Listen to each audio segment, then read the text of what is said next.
The Biden administration opened funding for a digital twin chip research institute.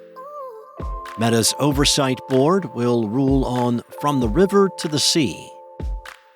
And Proton's new password monitor update will scour the dark web on your behalf. It's Tuesday, May 7th, and this is Engadget News.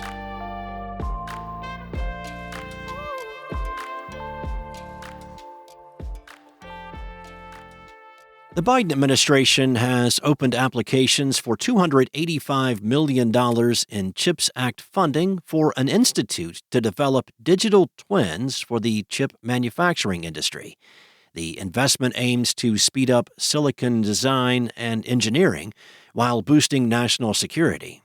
It's part of a multi-billion-dollar push to establish the U.S. as a thriving chip fabrication powerhouse, reducing dependence on the global supply chain and establishing technological dominance over China.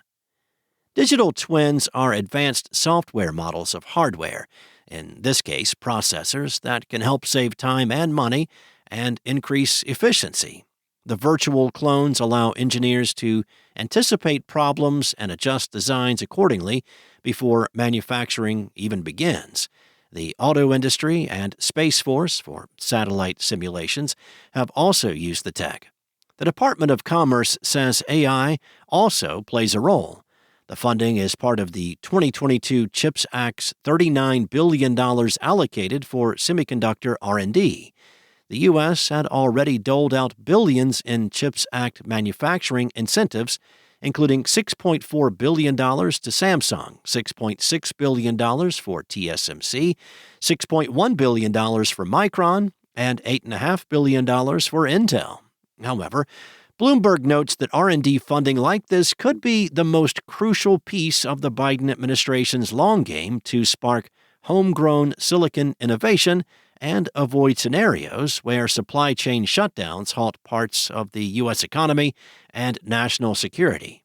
The government says the institute's funds will go toward basic operations, research on digital twins, establishing and supporting shared digital facilities, and workforce training.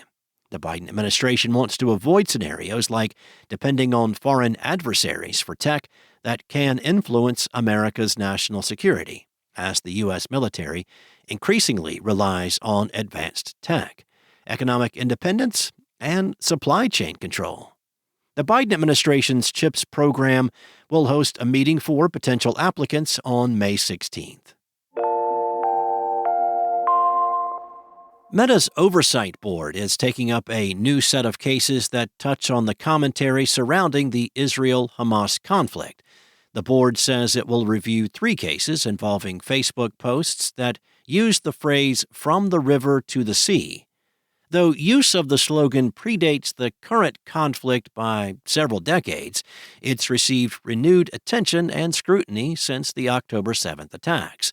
The board wrote in a statement, "On the one hand, the phrase has been used to advocate for the dignity and human rights of Palestinians. On the other hand, it could have anti-Semitic implications, as claimed by the users who submitted the cases to the board." The board notes that in all 3 cases, Meta found that the posts did not violate its policies around promoting violence, hate speech, or terrorist content. The Oversight Board says it will consider how Meta should moderate the use of the phrase, given the resurgence in its use after October 7th of last year and controversies around the phrase's meaning.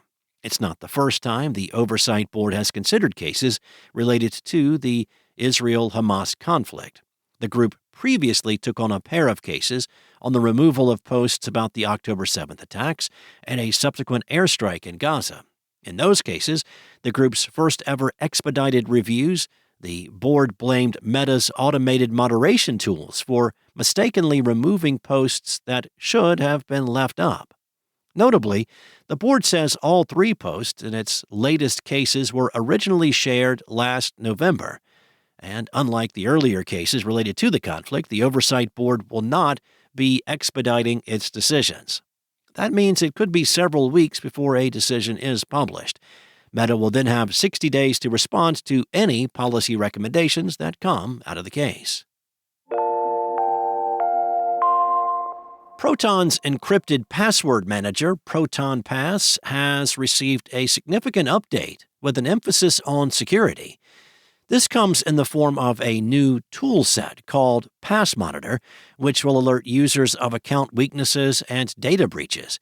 This is done automatically, and the system will even guide users through solutions in the event of a data leak from a third-party service, which happens a whole lot.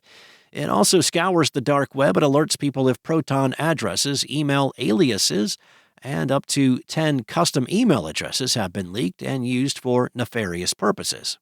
If this happens, you'll get an alert so you can take action.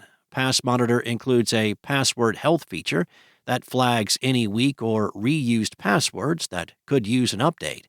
The inactive two-factor authentication portion of the toolset is an additional layer of security that identifies various accounts that offer the option for two-factor authentication. Finally, the company's bringing its Proton Sentinel feature into Pass Monitor. The service uses a combination of artificial intelligence and human analysts to detect and block account takeover attacks. The password health and 2FA checks are available to free users, but monitoring of the dark web and Proton Sentinel are only for paying members. Luckily, Pass Plus memberships are currently on sale for $2 a month. These new tools, available on Windows, Android, and iOS, will roll out to current users in the next few days. Proton is actually a fairly new entrant in the password security game, as the Password Manager just celebrated its one-year birthday. The company is more famous for its stellar VPN software, which topped our list of the best VPNs. Thanks for listening. There's more to these stories and additional articles at Engadget.com. This episode featured journalism by senior editor Carissa Bell and contributors Will Shanklin and Lawrence Bach, and was produced by Spoken Layer. Enjoy your day, and I'll return tomorrow with more tech news from Engadget.